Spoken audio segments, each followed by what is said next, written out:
Hello everybody, welcome to Falcon computer academy. मैं हूं केवल विजय और मैं आज आपको कोरलड्रा X6 में पढ़ाने जा रहा हूं लेक्चर नंबर 47। आज हम बात करेंगे कि हम शेप फाउंड का इस्तेमाल करके अपने काम को किस तरह से हम आसान कर सकते हैं। शेप फाउंड में आप डिफरेंट टाइप के फ्रेम इंसर्ट कर सकते हैं, फ्लोरिश इंसर्ट कर सकते हैं, किसी भी किस्म का डिज़ाइन इंसर्ट कर सकते हैं और किसी किस्म की शेप आप जो है यहाँ पे इंसर्ट कर सकते हैं और अपने लिए लोगो भी आप डिज़ाइन कर सकते हैं शेप फाउंड के ज़रिए। लेक्चर स्टार्ट करने से पहले आप हमारा चैनल सब्सक्राइब कर लें और बेल के आइकन पर क्लिक करें ताकि मेरी आने वाली जितनी भी वीडियोज़ हैं उनकी नोटिफिकेशन आप तक बआसानी पहुंच सकें। स्टार्ट करते हैं आज का लेक्चर। सबसे पहले हम बात करेंगे फाउंड शेप। फाउंड्स क्या होते हैं? जो आप जैसे कि आप कोई भी टेक्स्ट लिखते हैं, टेक्स्ट लिखने के बाद उसका जैसे आपको स्टाइल चेंज करते हैं तो आपके वो फाउंड्स होते हैं। इसी तरह से आपके फाउंड्स अल्फ़ाबेटिक के अलावा शेप फाउंड भी होते हैं जो इंटरनेट से आप डाउनलोड कर सकते हैं। जैसे कि आप गूगल में जाकर अगर आप लिखेंगे वहाँ पे डाउनलोड फ्री शेप फाउंड, तो वहाँ पे आपको बहुत सारी कैटेगरीज मिल जाएंगी। तो मैं आपको एक वेबसाइट बता देता हूँ, उस वेबसाइट पे आप जाकर आप डिफरेंट टाइप की शेप फाउंड डाउनलोड कर सकते हैं। तो आप वो वेबसाइट का नाम है www.foundspace.com। इस वेबसाइट पे जाकर आप डिफरेंट टाइप के फाउंड डाउनलोड कर सकते हैं जो शेप की शक्ल में होंगे। मैंने कुछ शेप वहाँ से कुछ शेप फाउंड मैंने वहाँ से डाउनलोड किए हुए हैं और मैं आपको भी पढ़ाने जा रहा हूँ कि हमने उसका यूज़ किस तरह से करना है। तो देखिए, मैंने यहाँ पे कुछ फाउंड्स डाउनलोड करके रखे हुए हैं शेप फाउंड्स में, और ये तमाम फाउंड जिप फॉर्मेट में हैं। इसमें फ्रेम्स भी हैं, इसमें डिफरेंट टाइप के फ्लोरिश भी हैं, डिफरेंट टाइप के इसमें डिज़ाइंस हैं, लोगोज भी इसमें शामिल हैं। तो फिलहाल अभी हम यहाँ पे किसी भी एक फाउंड को यहाँ पे ले लेते हैं और उसे अनजिप करते हैं और उसका यूज़ हम पढ़ते हैं। जैसे हमारे पास यहाँ पे फ्रेम्स पड़े हुए हैं, फ्रेम 1 यहाँ पे लिखा हुआ है और आप यहाँ पे राइट क्लिक करेंगे। राइट क्लिक करने के बाद आपने इसे एक्सट्रैक्ट करना है।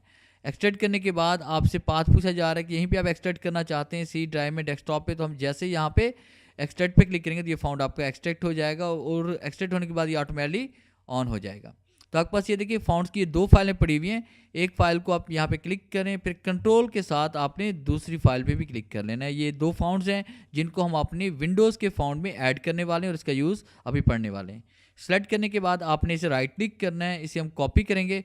कॉपी करने के बाद आपने फाउंड्स के फोल्डर में जाकर इसको पेस्ट करना है ताकि वहाँ से हम इसको किसी प्रोग्राम में यूज़ कर सकें। तो अभी हम कोरलड्रा में यूज़ करने के बारे में पढ़ रहे हैं।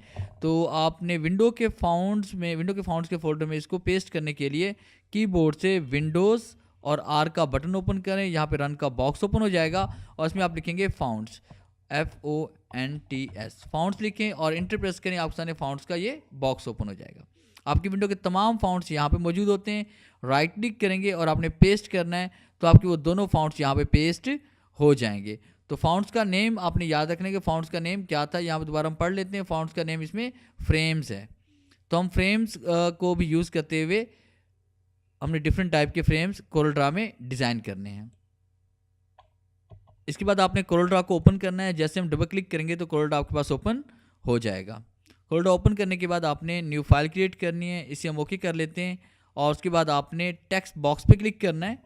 शिफ्ट F4 प्रेस करें, टेक्स्ट बॉक्स पे क्लिक करें और यहाँ पे टेक्स्ट टाइप करें। अल्फ़ाबेटिक कंप्लीट लिख लें। जैसे हम टाइप करें ABCDEFGHIJKLMNOPQRSTUVYZ।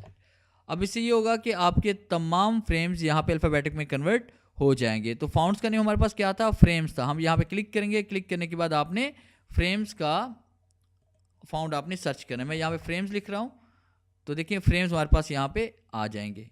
ये देखिए बेशुमार फ्रेम जो हमने यहाँ पे कॉपी किए थे वहाँ से हमने इसमें पेस्ट किए, ये आपके पास फ्रेम्स यहाँ पे आ चुके हैं। इसको मैं क्लियर कर रहा हूँ। व्यू पे क्लिक करेंगे और उसके एनहांस पे क्लिक करें ताकि फाउंड्स आपके क्लियर हो जाएँ। अब देखिए ये आपके पास फ्रेम आ गए हैं। F4 प्रेस करते हैं, तमाम फ्रेम्स आपको यहाँ पे नज़र आ रहे हैं। देखें जितने मैंने अल्फ़ाबेटिक टाइप किए थे उतने ही फ्रेम्स आपके पास यहाँ पे इंसर्ट हो चुके हैं। तो इन फ्रेम्स को आप अपने डिफरेंट प्रोजेक्ट्स में, डिफरेंट असाइनमेंट्स में आप यूज़ कर सकते हैं। अब इनको अलग अलग करने के लिए आपने और उसके बाद तमाम फ्रेम्स को सिलेक्ट करके आपने कंट्रोल Q प्रेस करना है ताकि आपके ये जो फाउंड जो आपने चेंज किए हैं फ्रेम में जैसे हैं वैसे के वैसे रहें और किसी और कंप्यूटर पर ओपन करें तब भी इनकी शक्ल जैसी है वैसी की वैसी रहे।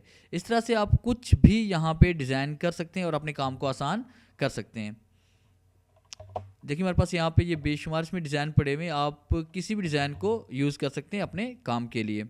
तो ये था हमारा आज का लेक्चर जिसमें मैंने आपको पढ़ाया कि हम शेप फाउंड का यूज़ किस तरह से कर सकते हैं। अगर आपको हमारी ये वीडियो अच्छी लगी हो तो काइंडली से लाइक करें, शेयर करें, कमेंट्स ज़रूर दें। थैंक्स।